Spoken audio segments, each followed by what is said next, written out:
বন্ধুরা, তোমাদেরকে শ্রী ব্লগে স্বাগত জানাচ্ছি। আজকে মা কি রেসিপি রান্না করতে চলেছে তোমাদেরকে সেই রেসিপিটা আমি আজকে শেয়ার করব।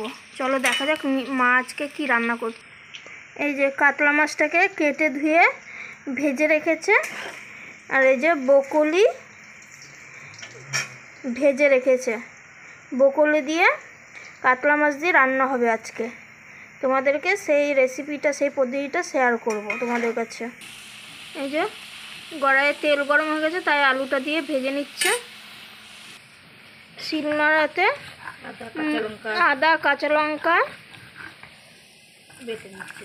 বেটে নিচ্ছে, কারণ শিলনোড়ায় বাটলে মশলার স্বাদটাই আলাদা হয়, তার জন্য। এই যে আলুগুলো ভাজা হয়ে গেছে, তুলে দিয়েছে।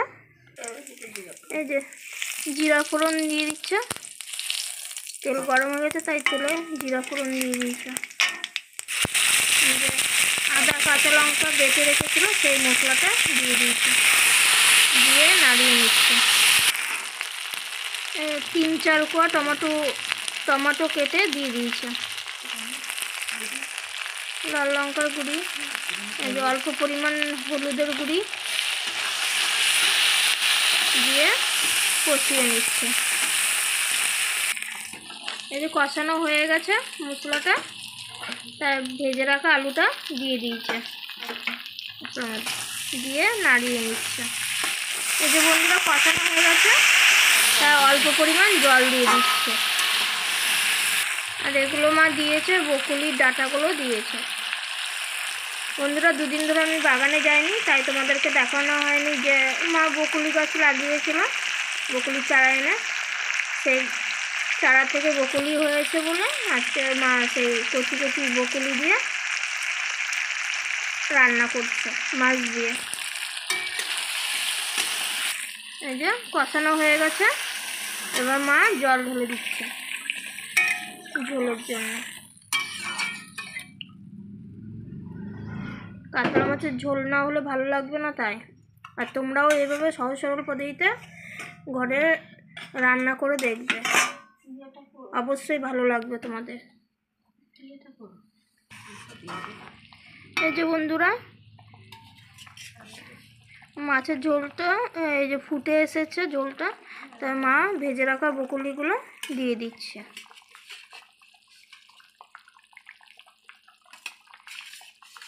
গাছের বকুলি বেশি সার দেওয়া হয়নি, তাই খেয়ে নরম হয়ে গেছে, আর খেতেও ভালো লাগবে। তোমরা চাইলে এইভাবে কাতলা মাছ দিয়ে বা যে কোনো মাছ দিয়ে রান্না করতে পারো। অসুস্থ মানুষরাও, বয়স্ক মানুষরা বা বাচ্চারাও তো খায়, তার জন্য অল্প পরিমাণ ঝাল দেবে তোমরা, ঝাল দিয়ে রান্না করবে।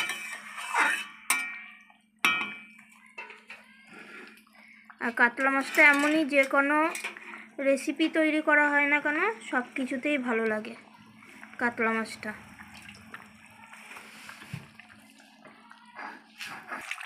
এই যে বন্ধুরা ঝোলটা ফুটে এসেছে, মা একটা একটা করে মাছগুলো দিয়ে দিয়েছে ঝোলে। আর দেখতেও কত সুন্দর লাগছে। এই যে বন্ধুরা কাতলা মাছের ঝোলটা হয়ে এসেছে, মা উপর দিয়ে ধনেপাতা ছড়িয়ে দিয়েছে। তোমাদের যদি এই বকুলি দিয়ে, আলু দিয়ে, কাতলা মাছ দিয়ে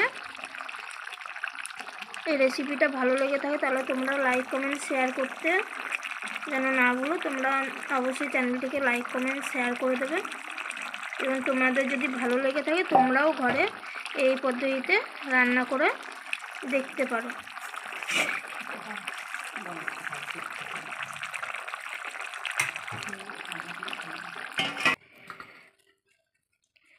এই যে বন্ধুরা কাতলা মাছের রেসিপিটা হয়ে গেছে। আর তোমরা ঘরে অবশ্যই ট্রাই করে দেখবে যে রেসিপিটা কেমন হয়েছে বা খেতে কেমন হয়েছে। আজকে এতটা দেখি আমি আজকে আমার ভিডিও ব্লগটি এখানেই শেষ করছি। ধন্যবাদ বন্ধুরা।